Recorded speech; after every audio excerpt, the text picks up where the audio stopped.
Madam Deputy Speaker. I rise to commend to the House the 7th report of our Select Committee and the combined brilliance of committee members in setting out a plan, a blueprint and a framework for scrutiny on the industrial strategy which is still to come.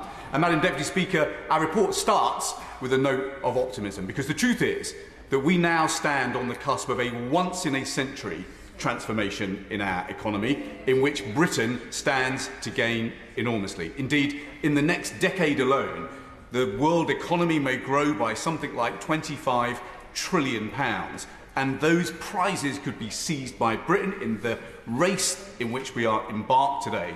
We happen to hold many of the cards. In a world that is building walls, in this country, we are building bridges to new markets. In a world that is about to be transformed by artificial intelligence, we are a science superpower. In a world that is crying out for energy, we're on the cusp of building green energy abundance.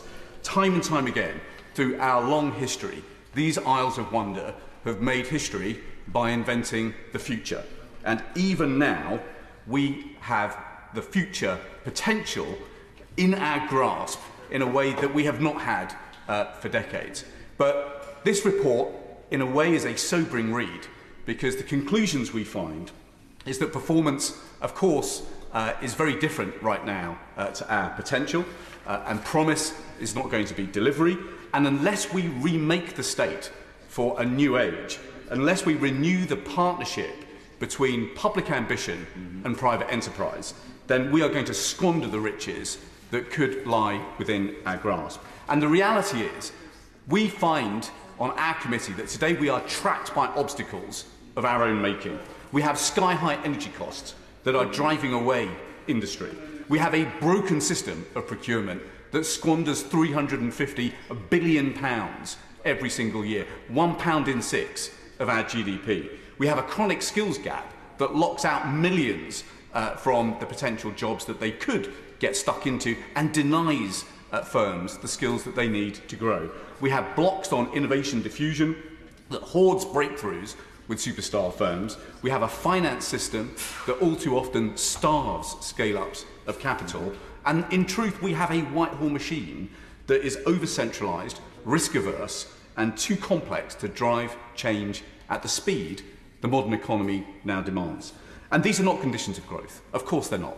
These are conditions of decline, and this country needs to rally to fix them fast. What we therefore argue in this report is that the industrial strategy has to break through these confines on growth. We need an ambition that is as great as the challenge before us. And so we argue that that means mobilising public and private action around the grand challenges, the moonshots that are going to define the next century. We argue that we should be maximising domestic demand through dramatic overhaul of our public procurement system. We need to maximise foreign demand for the things that we make here through the trade deals that we strike with our allies around the world. We need to rewire the very institutions of our economy in skills, in energy, in finance and in innovation. And we then need to transform Whitehall itself, devolving power where we can do that, cutting red tape and putting regions back in control of their own destiny. In this report, we set out practical steps for how we can achieve every single one of these ambitions. And we go on to then set 10 tests by which the forthcoming industrial strategy could be best judged. There must be vision so that we can steer effectively. There must be metrics so we can judge progress effectively. There should be grand challenges set out by government to help galvanise a rally around national purpose and the possibilities of the future. There has got to be procurement reform so that the £350 billion the state spends each year is actually driving domestic demand in new ways. There's got to be trade alignment to connect our strengths with the global marketplace into which we sell. There has got to be far better access to scale-up finance to stop them being lifted and shifted largely to the United States. There has got to be cheaper energy.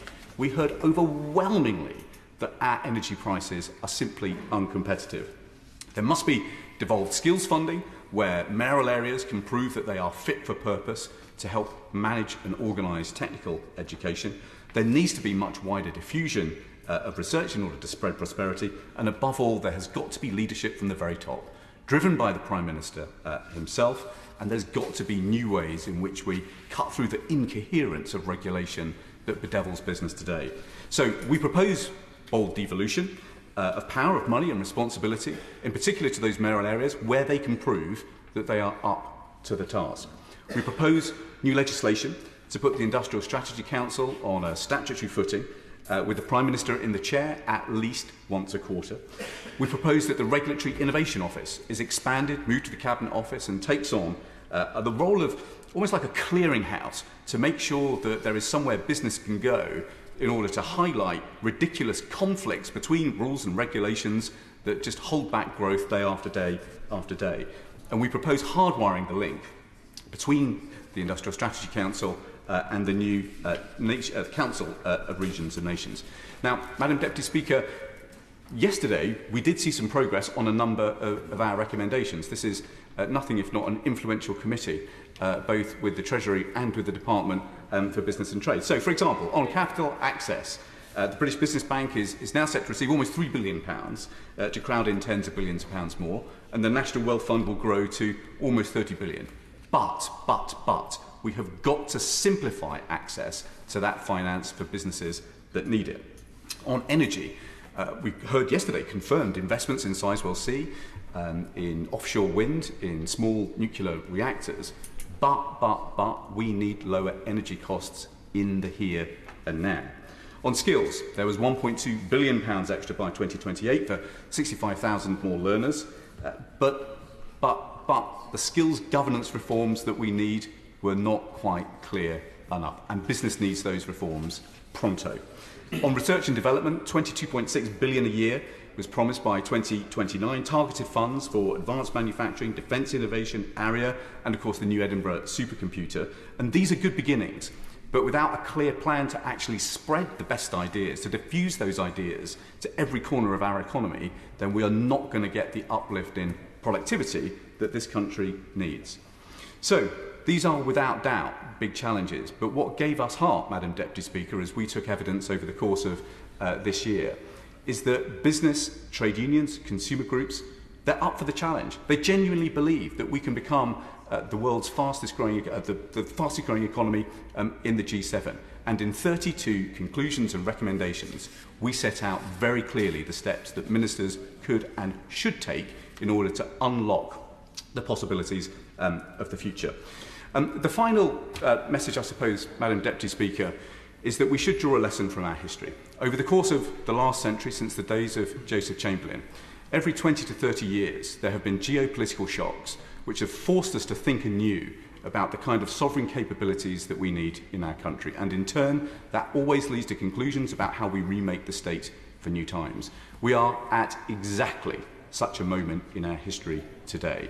And yesterday gave us, I think, some heart that there is investment going into the things that business needs. This is a government that wants to invest in growth, invest in good jobs, invest in good wages, but the potential of this country will be squandered unless we now build on the kinds of ambitions we heard yesterday and implement the steps that our committee set out. I think that this is a plan that is above all, Madam Deputy Speaker, practical, and I have no reservation in commending it to the House.